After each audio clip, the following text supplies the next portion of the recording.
l'émission Parole de femmes. Cette semaine, les mamans sont à l'honneur et nous voulons vous aider, peu importe la sphère familiale dans laquelle vous êtes en tant que maman. Et aujourd'hui, nous allons parler des familles nombreuses. Bah oui, parce qu'il y en a qui ont plusieurs enfants, pas moi.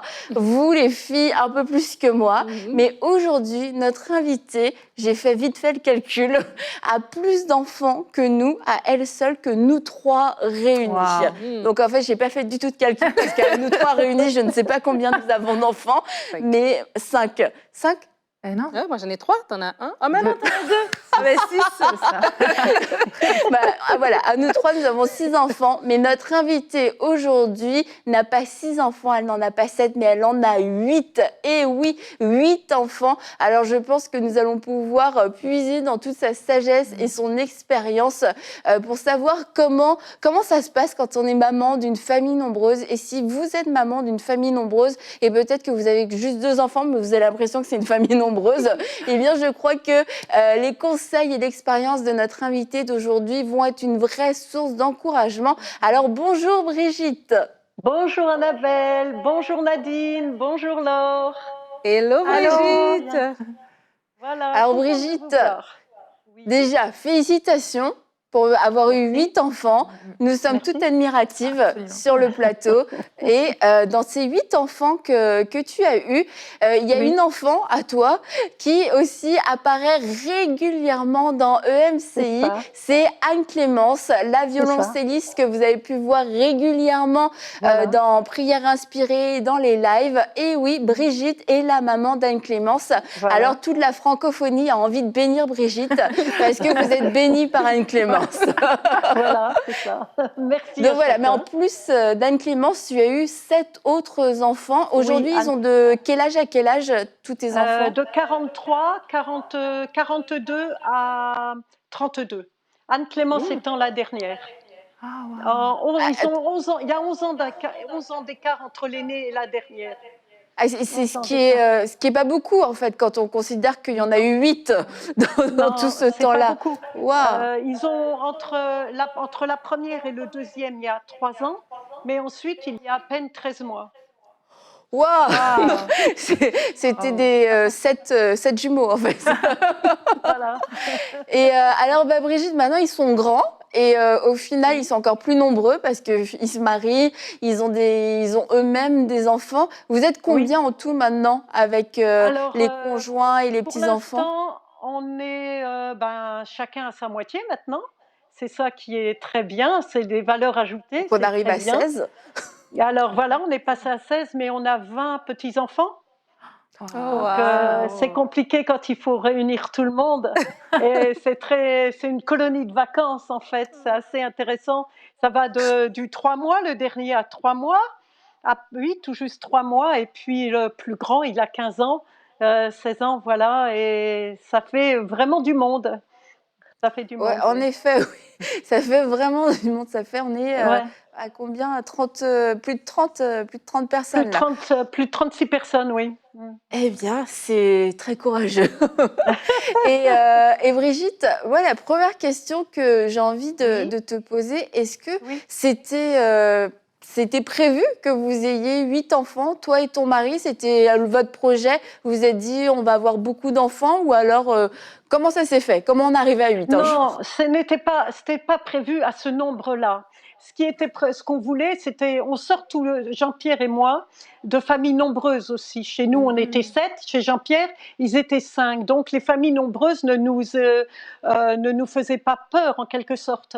Mais avec Jean-Pierre, on avait défini 4 à 5 enfants, mais pas plus. Après, s'il y en a eu plus, c'est l'affaire entre Dieu et nous. C'est pas du tout pareil parce que nous n'avons pas eu 8 enfants, dont les 3 derniers par erreur. Aucun des enfants n'est une erreur de base.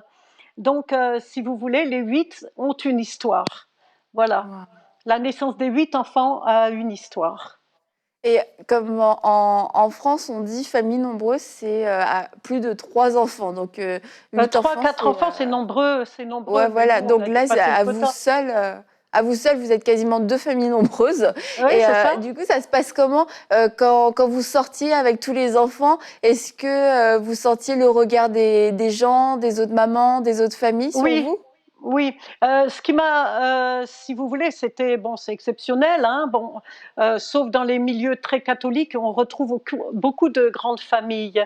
Mais sinon, nous, c'était assez exceptionnel dans notre milieu et les autres se retournaient assez souvent sur nous en disant, bah, t'as vu, bah, combien il y en a? Bah, t'as vu un peu? Bah, elle est encore enceinte, bah, elle les met où? Et Ah c'est toutes les waouh! questions que j'ai pu entendre lors de mes différentes grossesses. Et ce qui était aussi assez difficile à vivre pour moi, c'était plutôt à l'école où on disait, ça y est, elle est encore enceinte. Alors, Madame Rouffet, elle aime que se retrouver enceinte. Voilà, Mmh. alors ça a été très compliqué pour moi. Et puis aussi, là où c'était compliqué, c'est à l'église, parce que des grandes familles, c'est compliqué, aussi difficile que cela puisse être dit. Donc voilà, ça m'a pesé de savoir que autant moi j'étais contente d'avoir mes enfants, mais le regard extérieur est compliqué. Voilà. Est-ce Euh, que du coup c'était un petit peu même stressant quand il y avait une nouvelle grossesse de se dire ah ben on va devoir l'annoncer, il va y avoir encore des commentaires? C'est ça. Pour nos familles respectives, ça se positionnait très bien puisque nous sommes des grandes familles, donc c'était pas une problématique. Par contre, quand on allait à l'école ou à l'église, puisque nous sommes chrétiens depuis 45 ans, c'était problématique parce que ils disaient ah ben encore un autre. Et, Mhm. mais jamais les gens n'avaient l'histoire réelle de cette naissance-là. Mais bon, pour autant, il fallait quand même entendre les commentaires plus ou moins négatifs et c'était difficile pour moi de me dire que les gens pensaient comme ça. Voilà, Mhm. Et Brigitte, c'est difficile. Mm. au début, quand vous avez parlé, tu as dit que chaque enfant, en fait, était une histoire entre votre couple, entre ton mari et toi Oui, et Dieu. oui, Et comment, oui. justement, je me dis, comment vous faites vous-même pour développer justement une relation unique avec chaque enfant Mhm. quand on en a 8? Ça, il faut choisir des moments bien spécifiques. En fait, bon, faut savoir qu'une famille nombreuse demande beaucoup d'organisation. Il faut être honnête, il ne faut pas avoir les deux pieds dans le même sabot. Il faut qu'on soit à deux pour faire les choses. Mais les moments d'intimité avec chaque enfant se passaient dans la journée selon ce que je faisais, quoi. Par exemple, si j'en emmenais un au conservatoire, ben, c'était avec lui que j'avais un temps d'intimité ou selon les circonstances de la journée, je prenais du temps avec chaque enfant. Mais j'avais Mhm. du temps avec chaque enfant. Mhm. Dès que je pouvais, je privilégiais le temps. Voilà. Et ça, c'est quelque chose bon, que j'aimais faire. C'est ce que j'aimais. Donner à chacun, si vous voulez, la part qui lui revenait. C'est pas Mhm. facile de vivre dans une grande famille. Je le dis franchement pour les enfants, il faut que chacun trouve son créneau. Oui. Donc, il faut donner à chacun la même part d'amour, même si ils ont des caractères différents. Et il faut qu'on puisse donner, en tant que maman, la même part d'amour pour que chacun puisse être satisfait. Ce qui n'est pas une mince affaire quand même, hein. Mhm. Donc, en Parce fait, que en même temps, ce que je veux dire, c'est que notre emploi du temps, il est 24-24. Mhm, c'est ça. Parce que mais lorsque je ne comment pouvais chaque pas enfant. avoir... Oui, Ouais, parce que chaque enfant avait un temps avec vous, mais oui, on sait que les enfants sont tous différents, ils ont tous des oui, besoins différents. Et du coup, différent. comment est-ce que vous avez fait pour réussir à combler le besoin qui était différent d'un enfant à l'autre? Eh bien, il faut bien connaître son enfant déjà. Et faut pas entrer dans les mécanismes de comparaison parce que chaque Mhm. enfant n'est pas le clone de l'autre.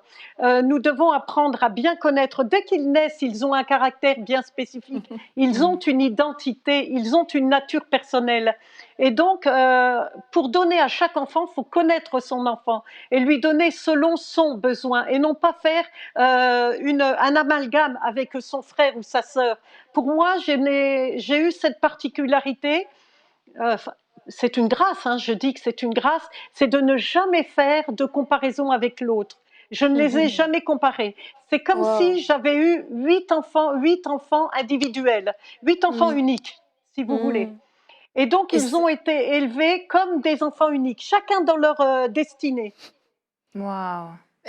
mais comment vous avez, parce que vous dites que vous n'avez pas fait de comparaison, mais est-ce que Non, c'était un travail? Vous vous êtes dit, ah, faut pas que je les compare, ou alors c'est quelque chose comme, bah, vous avez même jamais été tenté de le faire? non, je n'ai pas été tentée de faire la comparaison avec chacun. Il faut dire une chose aussi, c'est que en étant dans la prière, j'avais reçu pour chaque enfant quelque chose. Et mon rôle était de mener à bien la promesse que j'avais reçue pour chaque enfant. Mais chaque enfant n'avait pas la même promesse. Et je devais me tenir à l'élever selon la promesse que Dieu avait donnée à chacun d'eux. C'est pas pareil. Donc, ils n'ont pas été élevés. Bien sûr, il y avait une globalité familiale. Mhm. C'était normal. Il y avait une organisation familiale. C'était normal. Mais chaque enfant avait son identité pour moi, avait sa personnalité et avait son unicité. Et ce n'était pas le même que l'autre. Je n'ai pas éduqué chaque enfant de la même façon. Waouh. Moi, je suis vraiment admirative. C'est vrai que c'est pas évident pour les parents de réussir à faire ça.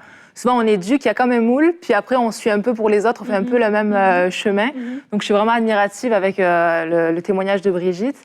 Puis moi, je voulais savoir au niveau de la dynamique dans la famille, parce qu'il y a beaucoup Oui, d'enfants. Puis je sais que oui, souvent, ben, les gens sont un peu effrayés. Enfin, en tant que parent, on peut se dire, si j'ai beaucoup d'enfants, comment je vais faire pour les occuper? Mhm. Est-ce que, il faut que j'ai des ressources pour des activités, mais est-ce que aussi au niveau des enfants, comment ça se passe au niveau de la dynamique entre eux? Est-ce qu'ils jouent beaucoup entre eux? Est-ce que les plus vieux s'occupent des plus jeunes? Enfin, Ouais. comment ça se passe quand il y a beaucoup d'enfants comme ça? moi, j'avais la particularité, bon, de ne pas pouvoir jouer tout le temps avec eux. Il y a quand même une grosse organisation familiale. Il faut assumer tout l'à côté. Et donc, ils avaient la particularité de jouer très souvent entre eux. Ils s'aimaient. Bon, comme il n'y a pas beaucoup d'écart entre chaque enfant, c'était presque des jumeaux, on pouvait dire, hein. Donc, Mhm. ils jouaient. Ils avaient leur propre jeu. Ils avaient leur organisation personnelle. Ils avaient leur temps personnel. Et ils jouaient beaucoup entre eux. Par contre, ce que je peux dire, c'est qu'il y avait une différence entre l'aîné, qui avait 3 ans de différence, avec tous les autres, où je n'ai pas, si vous voulez, voulu faire porter sur l'aîné le Mhm. rôle de seconde mère. Parce Ouais. que je me suis dit, ce n'est pas le rôle d'une aînée. Hmm. Vous me comprenez? Alors, Ouais, du ouais, coup, ouais. je l'ai mise à part, plus à part, et je n'ai pas voulu qu'elle fasse cela. Qu'elle garde ses frères et sœurs en me disant, bah, c'est l'aînée, elle doit faire ça. Non, je me suis toujours débrouillée pour qu'elle n'ait pas ce rôle à faire. Et si vous voulez, les enfants ont été très vite responsabilisés pour que chacun sache se prendre en charge et que Mhm. chacun sache prendre en charge l'autre, mais pas comme une charge familiale, quelque chose d'une vie commune, quoi, qui se vit Mhm. dans la réalité. C'était simple pour moi. C'était simple. Ouais, c'est bon. En tout cas, je trouve que ça, c'est un très bon. C'est très intéressant que vous ayez fait le choix que votre fille aînée ne soit pas la Oui, deuxième maman, parce que oui, ça arrive qu'il y ait des témoignages où oui, bah, les aînés ont trouvé ça lourd. C'est comme ils n'ont pas eu d'enfance, ils se sont sentis imposer toute une famille, une c'est responsabilité ça. familiale, et ils n'ont pas eu d'enfance, ils n'ont pas eu d'adolescence, et quelquefois ils peuvent se sentir volés à l'âge adulte. Et je trouve ça intéressant que vous ayez fait ce choix. Et je voulais savoir, est-ce que vous avez eu de l'aide aussi, du coup, en dehors? Est-ce que vous aviez une femme de ménage? Est-ce que vous aviez des gens qui venaient vous aider, qui prenaient les enfants, qui faisaient à manger? Enfin, est-ce que vous aviez de l'aide? Ou alors est-ce que c'était Brigitte et qui gérait sa maison toute seule, avec son mari, bien sûr? Oui, bien sûr. Une bonne partie du temps, jusqu'à l'âge de Timothée, le Timothée c'est le 5e, je me suis débrouillée, enfin j'étais toute seule. Je n'avais pas d'aide particulière. De temps en temps, maman me donnait un coup de main, mais elle avait déjà eu pas mal de petits-enfants, donc c'était très compliqué. Nous sommes dans les derniers de ses enfants. Et puis ma belle-mère aussi, nous sommes dans les derniers de ses enfants. Donc elle les gardait, mais très peu souvent. En réalité, je me suis occupée toute seule de mes enfants jusqu'à l'âge de Timothée, jusqu'au 5e, j'ai tout fait. En fait, j'étais seule. Mhm. Je n'avais pas de femme de ménage, déjà parce que nous n'avions pas les moyens. Donc j'assurais aussi bien le ménage que le repassage, que tout, jusqu'à la naissance du 5e enfant. Au 5e enfant, il y a une dame, une voisine, qui est venue me voir. Alors elle s'appelle Jocelyne. Et Jocelyne est venue me voir en me disant, voilà, est-ce que je peux vous aider? Alors je lui ai dit, ben oui, si vous voulez bien. Alors au début, elle m'a aidée pour faire les bains des enfants. Parce qu'il y avait les tout petits, mais il y avait aussi tous ceux qui étaient déjà en scolarité. Or, il fallait que je puisse assumer la scolarité. J'ai suivi les enfants jusqu'au bout. Donc, les petits, elle faisait le bain, puis elle leur donnait à manger. Elle arrivait vers 6h moins le quart le soir, et puis elle faisait le repas du soir, puis elle repartait.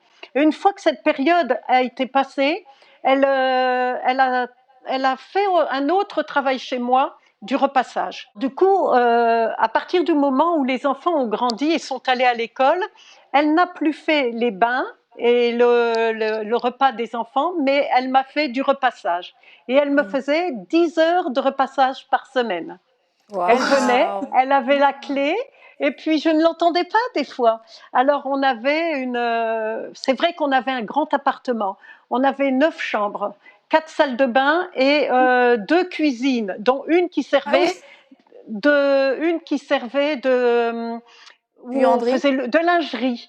Et là, D'accord. j'avais tout mon linge avec des étagères et le nom des enfants, si vous voulez, par étagère, de façon à ce que, quand Jocelyne repassait, elle mettait le linge dans chaque étagère et ça lui était plus facile pour elle. Alors, elle avait les clés, puis des fois, je ne savais même pas qu'elle était venue, si ce n'est que j'avais vu le linge dans les étagères. C'était assez intéressant. Elle est très Jocelyne, discrète. Oui. et Jocelyne, pourquoi elle est venue? Qu'est-ce qui l'a motivée? Elle s'est dit, tiens, si j'allais aider Brigitte? Non, elle est arrivée à un âge où elle se disait qu'elle ne servait pas à grand-chose. Et donc, elle s'est dit, bon, j'irais bien aider les catholiques et le secours catholique. Ou alors aider Madame Rouffet. Alors, elle s'est dit, je choisis, c'est vrai, hein, aussi simple que ça. Elle dit, eh ben, je choisis Madame Rouffet parce que sa fille, en fait, était l'amie de notre fille aînée. Donc, elle disait, plutôt que le secours catholique, je vais aider Madame Rouffet. Alors, elle est venue m'aider, elle m'a aidé 20 ans. Ah, waouh! Moi, Brigitte, je voulais savoir, dans toute cette organisation, toute votre belle grande famille, comment vous faisiez pour gérer la fatigue? C'est très compliqué. J'ai été vraiment j'ai été très souvent fatiguée. Mais le seul moyen que j'avais pour moi, c'est de trouver un temps à moi. Et le seul moyen que j'avais, c'était quand ils étaient à l'école, c'était de me remettre devant la face de Dieu et de lui demander de renouveler mes forces jour par jour, parce que la fatigue, elle se faisait sentir. Et quand je pouvais pas, bon, c'est vrai, je dois vous dire, je prenais un aspirine et puis je me disais, allez, tu continues ton chemin. Et puis voilà, parce que la fatigue, vous savez, quand on est dans un schéma pareil, on n'a pas beaucoup de temps pour s'occuper de soi et se poser la question, suis-je fatiguée ou pas? En fait, fatigué, pas fatigué, on continue parce que on n'a pas le choix. En fait, je suis bien obligée d'aller jusqu'au bout. Les enfants ne se posent pas la question si vous êtes fatigué. Et donc, je devais pas me poser cette question-là très souvent, bien que je l'ai été, mais je devais assumer ma fatigue. J'allais souvent voir le Seigneur. Ça, je peux vous dire que j'ai passé beaucoup d'heures devant la face de Dieu. Je pleurais aussi, j'ai beaucoup pleuré parce que c'était compliqué. C'est compliqué une grande famille. Et puis, pour assumer la part de chacun, comprendre chacun, ne pas faire de mélange, répondre à chacun avec sagesse. C'est dans les larmes que j'ai trouvé ces réalités-là et dans la parole de Dieu et dans la prière. Si j'avais pas eu ces instants-là quotidiens chaque matin, je ne sais pas ce que serait devenue ma famille, je ne sais pas ce que seraient devenus les enfants. Ce que je sais, c'est que je passais à peu près 2 heures par jour, 2 à 3 heures par jour devant la face de Dieu chaque matin. Et quand les enfants n'étaient pas là, moi, je ne sortais pas le matin, je passais mon temps avec Dieu. Et c'est ce qui m'a permis de tenir le choc dans toutes les circonstances et d'assumer les responsabilités, les difficultés de quelque ordre qu'il soit, parce que une grande famille, vous pensez bien qu'il y a aussi des difficultés. Ce n'est pas un long fleuve tranquille, il ne faut pas croire. On a affaire à des problèmes à régler, des comportements à régler, de la conduite, aussi des mal-être, des émotions non réglées. C'est tout un ensemble qu'il faut savoir comprendre. Et donc, il me fallait être attentive à chacun d'eux. Et c'est dans la prière et dans la parole de Dieu que je trouvais toutes ces réalités-là. Si j'avais pas eu ça, je ne sais pas comment serait ma famille aujourd'hui. Je pense que je dois ça à Dieu. Et puis, j'avais des promesses pour les enfants. Et lorsque je paniquais par rapport à une impossibilité de réponse à l'enfance qui m'arrivait, hein, on n'a pas la science infuse, on n'est pas des super champions de l'éducation. Donc, on est face à des réalités qu'on ne sait pas gérer. Moi-même, je ne savais pas gérer. Si j'allais pas chercher devant la face de Dieu comment faire, si je demandais pas de l'aide, ben il y a des fois je n'avais pas la réponse ou je ne savais pas. Et j'allais souvent devant Dieu pour chercher. Et puis après, je demandais souvent au Saint-Esprit de m'aider dans la journée pour pouvoir assumer les réalités quotidiennes. Hein. Tout n'est pas si facile que ça, parce que chacun est différent. Donc il faut répondre à chacun selon son besoin, et non pas comme à des clones, si vous voulez. Et donc mon rôle était d'individualiser mes réponses et de donner à chacun une réponse qui était en conformité avec la personne que j'avais en face de moi. Bah là, on a vu des photos un peu plus tôt dans l'émission des enfants plus petits et plus grands. Oui, Et oui, là, on a une photo aussi. Vous êtes en Bretagne et je la oui, trouve trop jolie, la photo, de vous voir ensemble en train de regarder une éclipse, j'imagine, oui, oui, que c'est vous étiez l'éclipse. en train de regarder une éclipse. Et comment est-ce que vous arriviez à trouver des moments aussi où vous pouviez vous amuser, juste que ce soit détendu, que ce soit pas dans toute Oui. l'organisation en dehors de l'école. Comment est-ce que vous arriviez à maintenir ou à créer ce genre de moments? Alors, ces moments, on a eu l'opportunité par la maman de Jean-Pierre d'avoir une maison en Bretagne. Et toutes les fois que nous allions, alors moi j'emmenais les enfants au vert, parce qu'en fait ils avaient une activité, ils avaient un emploi du temps très chargé. Ils avaient plus de 40 heures par semaine, nos enfants, plus l'église, plus les cours qu'ils avaient, parce qu'ils étaient en classe internationale. Donc ils étaient dès l'âge de 8 ans à 10 heures d'anglais par semaine, en plus de leurs cours. Et donc, il fallait que je trouve des moments où ne pas avoir, si vous voulez, de timing, ne pas avoir d'emploi du temps, plus rien avoir. Alors, quand c'est comme ça, toutes les vacances, j'allais en Bretagne, j'allais dans la maison de vacances, et là, si vous voulez, il n'y avait rien, il n'y avait pas d'horaire, il n'y avait pas, bon, bien sûr, on déjeunait tous ensemble, et on avait beaucoup de temps ensemble, mais pas d'emploi du temps, pas d'horaire fixe. Tout était léger, si vous voulez. C'était un temps de détente pour eux. Je leur demandais pas grand-chose, si vous voulez, sauf celui qui était de service avec moi, parce qu'il y avait un enfant de service avec moi par jour, et donc celui-là, il était de service, et puis c'était tout. Il devait m'aider. Hein, à vider un lave-vaisselle, à mettre la table, c'était son jour, mais c'était son jour d'être devant avec moi. Ah, à cette époque-là, ils avaient aussi le droit d'être devant avec nous. Donc, ils profitaient aussi de cela. Mais en fait, toutes les vacances, on allait, et là, il n'y avait rien. Les enfants se détendaient. Les enfants, on allait au bord de la mer. Il n'y avait pas les petits déjeuners, c'était extraordinaire parce que on restait au petit déjeuner 2 heures des fois à discuter avec eux. Ils étaient là, ils arrivaient à 10h moins le quart, ça arrivait quand ça arrivait. Et puis à midi, on était encore au petit déjeuner. Mais peu importe, si on mangeait à 2h ou 3h, il n'y avait pas d'horaire. Mais c'était le seul moyen qu'on avait pour les détendre. Parce qu'ils avaient un horaire très strict quand ils étaient à la maison. Obligatoire d'ailleurs, hein, parce qu'ils avaient des horaires scolaires très difficiles. Et moi, Voilà. j'ai une question pour toi, Brigitte. J'ai une question Oui. pour toi parce qu'en début d'émission, on a vu ta famille, les enfants avec la grande famille. Comment on fait pour que quand nos enfants deviennent grands, quand ils se marient, quand ils ont eux aussi leurs enfants, comment on fait pour qu'ils restent unis avec leurs frères et sœurs, justement? Alors ça c'est vraiment une très bonne question. L'unité familiale, c'est quelque chose qui est compliqué à maintenir. Et parce que justement, chacun est différent. Chacun, et puis en grandissant, vous savez, on a beau avoir, élevé nos enfants dans la foi, après chacun a sa manière de voir la foi. Donc c'est compliqué. Mais moi, je prie toujours, j'ai toujours prié pour que l'unité familiale soit le lot du cœur de chacun. Parce que c'est compliqué, parce que chacun a sa vision. Et c'est tout à fait logique, tout à fait normal. Quand on assiste à un repas ici, c'est assez drôle de les voir parce qu'ils ont tous leur opinion, même sur Dieu. Et c'est très rigolo parce qu'on ne peut que les écouter, c'est des adultes maintenant. Mais l'unité familiale, ce n'est pas quelque chose qui s'est créé du jour au lendemain, ça a été progressif. Chez nous, ça a toujours été un leitmotiv. Voilà. Et les enfants s'entendent bien. Les enfants s'entendent bien. Voilà. En tout cas, merci beaucoup, Brigitte.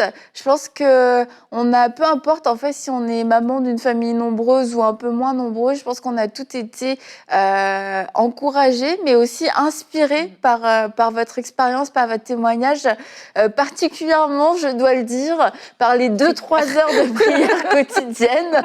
Voilà. C'est sûr que ça nous interpelle. On se dit, c'est Brigitte avec 8 enfants a réussi à trouver le temps de pouvoir passer 2-3 heures dans la présence de Dieu tous les jours. C'est que en fait on a du temps et comme tu l'as dit, oui Brigitte, c'est que serait devenue ma famille, que seraient devenus mes enfants sans ce temps, devant Dieu, sans ce temps où Dieu vous donnait les clés, vous donnait des solutions, vous ouvrait les yeux sur certains besoins de vos enfants. Et je pense que c'est vraiment quelque chose qu'on doit retenir. On ne peut pas éduquer nos enfants sans la prière parce que c'est Dieu lui-même, le Père de nos enfants, le Créateur de nos enfants qui va pouvoir nous diriger. Et s'il a pu le faire pour vous avec vos 8 enfants, à la fois pour les 8, oui, du début à la fin. Et je crois qu'il peut le faire pour chacune d'entre nous en tant que maman, mais c'est aussi une responsabilité qu'on doit prendre au sérieux parce que ce temps que vous preniez, ça c'était votre choix, c'était votre décision et c'était votre discipline aussi. C'était ma discipline aussi, ma discipline de vie. Sinon, si j'avais pas ça, je savais que je manquais des moments et parfois je n'aurais pas la réponse au suivi de la journée. Donc il fallait me discipliner pour moi-même, mais je ne regrette pas cette discipline parce qu'elle porte ses fruits. En fait, tous les enfants sont aujourd'hui chrétiens. C'est à eux maintenant d'élever leurs enfants, mais ils sont tous au Seigneur, ils ont tous un ministère, ils sont tous employés à quelque chose. Et j'avais donc cette tâche de les mener à leur destinée. Mais c'est la prière qui a fait ça. Ce n'est pas moi spécifiquement, c'est Dieu en réponse à la prière. En tout cas, merci beaucoup Brigitte, c'était une conclusion parfaite, ça nous a vraiment inspirés et puis on remercie le Seigneur pour cette famille en entier qui sert le Seigneur, pardon, j'en perds la tête avec ces 8 enfants, que voulez-vous.